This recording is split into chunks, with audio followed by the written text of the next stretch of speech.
आज शाम मैं आपको ये बताना चाहता हूँ कि सरकार ने किन वजहों से हाल ही में आर्थिक नीतियों से संबंधित कुछ महत्वपूर्ण फैसले लिए हैं। कुछ राजनीतिक दलों ने इन फैसलों का विरोध किया है। आपको ये सच्चाई जानने का हक है कि हमने ये निर्णय क्यों लिए हैं। कोई भी सरकार आम आदमी पर बोझ नहीं डालना चाहती। हमारी सरकार को 2 बार आम आदमी की ज़रूरतों का ख्याल रखने के लिए ही चुना गया है। सरकार की ये जिम्मेदारी है कि वो राष्ट्र हित में काम करे और जनता के भविष्य को सुरक्षित रखे। इसके लिए हमें ये सुनिश्चित करना होगा कि हमारी अर्थव्यवस्था का तेज़ी से विकास हो, जिससे देश के नौजवानों के लिए पर्याप्त संख्या में अच्छे रोजगार के नए मौके पैदा हों। तेज़ आर्थिक विकास इसलिए भी ज़रूरी है कि हम शिक्षा, स्वास्थ्य, आवासीय सुविधाओं और ग्रामीण इलाकों में रोजगार उपलब्ध कराने के लिए ज़रूरी रकम जुटा सकें। आज चुनौती ये है कि हमें ये काम ऐसे समय पर करना है जब विश्व अर्थव्यवस्था बड़ी मुश्किलों के दौर से गुजर रही है। अमेरिका और यूरोप आर्थिक मंदी और वित्तीय कठिनाइयों से निपटने की कोशिश कर रहे हैं। यहाँ तक कि चीन को भी आर्थिक मंदी का एहसास हो रहा है। इस सब का असर हम पर भी हुआ है। हालांकि मेरा ये मानना है कि हम दुनिया भर में छाई आर्थिक मंदी के असर को काबू में रखने में काफ़ी हद तक कामयाब हुए हैं। आज हम ऐसे मकाम पर हैं जहां पर हम अपने विकास में आई मंदी को ख़त्म कर सकते हैं। हमें देश के अंदर और अंतर्राष्ट्रीय स्तर पर निवेशकों के विश्वास को फिर से कायम करना होगा। जो फैसले हमने हाल ही में लिए हैं वो इस मकसद को हासिल करने के लिए ज़रूरी थे। मैं सबसे पहले डीजल के दामों में बढ़ोतरी और एलपीजी सिलेंडरों पर लगाई गई सीमा के बारे में बात करना चाहूँगा। हम अपनी ज़रूरत के तेल का करीब 80% आयात करते हैं और पिछले 4 सालों के दौरान विश्व बाज़ार में तेल की कीमतों में तेज़ी से बढ़ोतरी हुई है। हमने इन बढ़ी हुई कीमतों का सारा बोझ आप पर नहीं पड़ने दिया। हमारी कोशिश ये रही है कि जहाँ तक हो सके आपको इस परेशानी से बचाए रखें। इसके नतीजे में पेट्रोलियम पदार्थों पर दी जाने वाली सब्सिडी में बड़े पैमाने पर इजाफा हुआ है। पिछले साल ये सब्सिडी 1,40,000 करोड़ रुपए थी। अगर हमने कोई कार्रवाई न की होती तो इस साल ये सब्सिडी बढ़कर 2 लाख करोड़ रुपए से भी ज़्यादा हो जाती। इसके लिए पैसा कहाँ से आता? पैसा पेड़ों पर तो लगता नहीं है। अगर हमने कोई कार्रवाई नहीं की होती तो वित्तीय घाटा कहीं ज़्यादा बढ़ जाता, यानी कि सरकारी आमदनी के मुकाबले खर्च बर्दाश्त की हद से ज़्यादा बढ़ जाता। अगर इसको रोका नहीं जाता तो रोज़मर्रा के इस्तेमाल की चीज़ों की कीमतें और तेज़ी से बढ़ने लगती। निवेशकों का विश्वास भारत में कम हो जाता। निवेशक चाहे वो घरेलू हो चाहे विदेशी, हमारी अर्थव्यवस्था में पूंजी लगाने से कतराने लगते। ब्याज की दरें बढ़ जाती और हमारी कंपनियां देश के बाहर कर्ज नहीं ले पाती। बेरोजगारी भी बढ़ जाती। पिछली मर्तबा 1991 में हमने ऐसी मुश्किल का सामना किया था। उससे कोई भी हमें छोटे से छोटा कर्ज देने के लिए तैयार नहीं था। उस संकट का हम कड़े कदम उठाकर ही सामना कर पाए थे। इन कदमों के अच्छे नतीजे आज हम देख रहे हैं। आज हम इस स्थिति में तो नहीं हैं, लेकिन इससे पहले कि लोगों का भरोसा हमारी अर्थव्यवस्था में ख़त्म हो जाए, हमें ज़रूरी कदम उठाने होंगे। मुझे ये अच्छी तरह मालूम है कि 1991 में क्या हुआ था। प्रधानमंत्री होने के नाते मेरा ये फ़र्ज़ है कि मैं हालात पर काबू पाने के लिए कड़े कदम उठाऊं। दुनिया उन पर रहम नहीं करती जो अपनी मुश्किलों को खुद हल नहीं करते हैं। आज बहुत से यूरोपीय देश ऐसी स्थिति का सामना कर रहे हैं। वो अपनी जिम्मेदारियों का खर्च नहीं उठा पा रहे और दूसरों से मदद की उम्मीद कर रहे हैं। वो अपने कर्मचारियों के वेतन या पेंशन में कटौती करने पर मजबूर हैं ताकि कर्ज देने वालों का भरोसा हासिल कर सकें।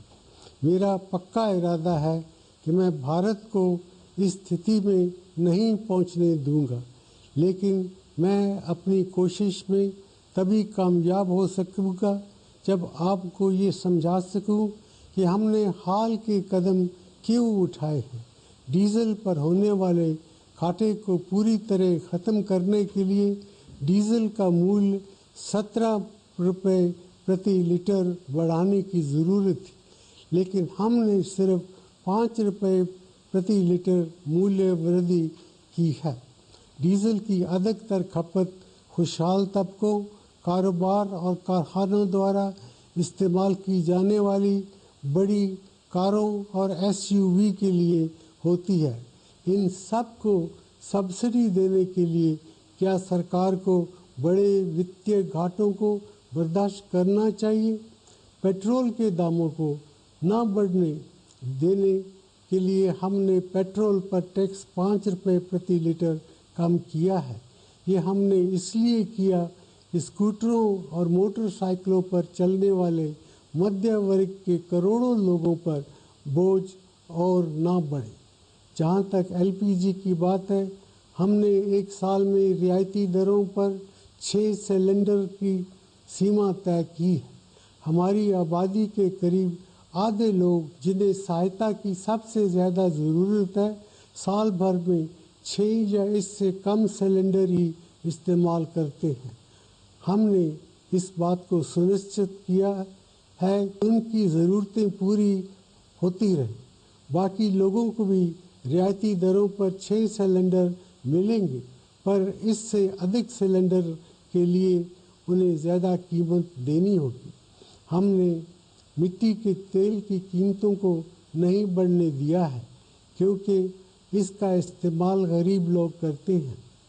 मेरे प्यारे भाइयों और बहनों, मैं आपको बताना चाहता हूँ कि कीमतों में इस वृद्धि के बाद भी भारत में डीजल और एलपीजी के दाम बांग्लादेश, नेपाल, श्रीलंका और पाकिस्तान से कम हैं।